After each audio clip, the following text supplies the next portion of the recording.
আসসালামু আলাইকুম। কেমন আছেন বন্ধুরা? আশা করি আপনারা সবাই ভালো আছেন। তো প্রথমে আমি একটা ফ্রাই প্যানে মাছগুলো একটু ভেজে নিচ্ছি। এদিকে কড়াইটা বসিয়ে নিলাম। কড়াই গরম হওয়ার পর সেখানে একটু তেল দিয়ে দিলাম পরিমাণ মতো। পেঁয়াজ রসুন একসাথে বেটে রেখেছিলাম, সেটাও দিয়ে দিলাম পরিমাণ মতন। লবণও দিয়ে দিলাম একটু, মশলাটা কষানোর জন্য লবণও দিয়ে দিলাম। এখন মশলাটা যখন একটু লাল হয়ে গেছে তখন পানি দিয়ে দিলাম। এখন এক এক করে দিয়ে দিলাম সব মশলা। হলুদ গুঁড়া প্রথমে দিলাম, মরিচের গুঁড়া দিলাম, ধনে গুঁড়াও দিলাম।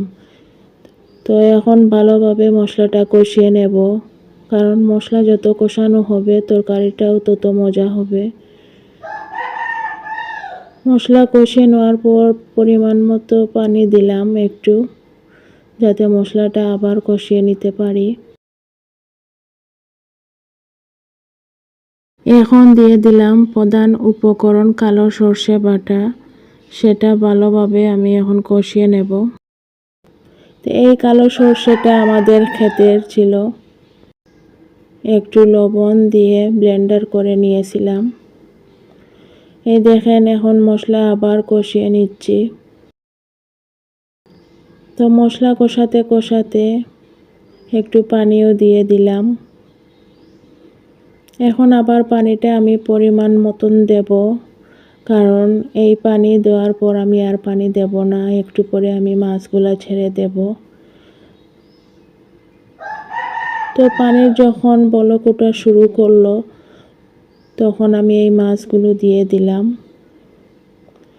আর ভিডিওর পাশাপাশি আপনারা শুনতে পাচ্ছেন হয়তো আমার মুরগের ডাক। আমাদের গাছের ধনে পাতা কাঁচামরিচ আনলাম, এনে ধুয়ে নিলাম ভালোভাবে। তো এখন এই ধনে পাতাটা আর কাঁচামরিচটা আস্তেও আমি দিয়ে দেব। এই ধনে পাতাটা ছোট ছোট ছিল, কিন্তু আমাদের ক্ষেতের থাকার কারণে অনেক সুন্দর ঘ্রাণ ছিল, তাই আমি আস্তে আস্তে দিচ্ছি। হলে কেটে দিতাম। তো এখন তৈরি হয়ে গেল আমার মজাদার তরকারিটা। আমি একটু পাতলা ঝোলই রেখেছি, আমি বেশি ঘন করিনি, কারণ আমার কাছে একটু পাতলা ঝোলটাই ভালো লাগে। আপনারা হয়তো এই ভিডিওতে শুনতে পাচ্ছেন পাখির আওয়াজ, মুরগির আওয়াজ। আমি ভোরবেলা উঠে ভিডিওটা এডিট করি। সাবস্ক্রাইব ফলো দিয়ে পাশে থাকুন। ভালো থাকুন সবাই। আসসালাম।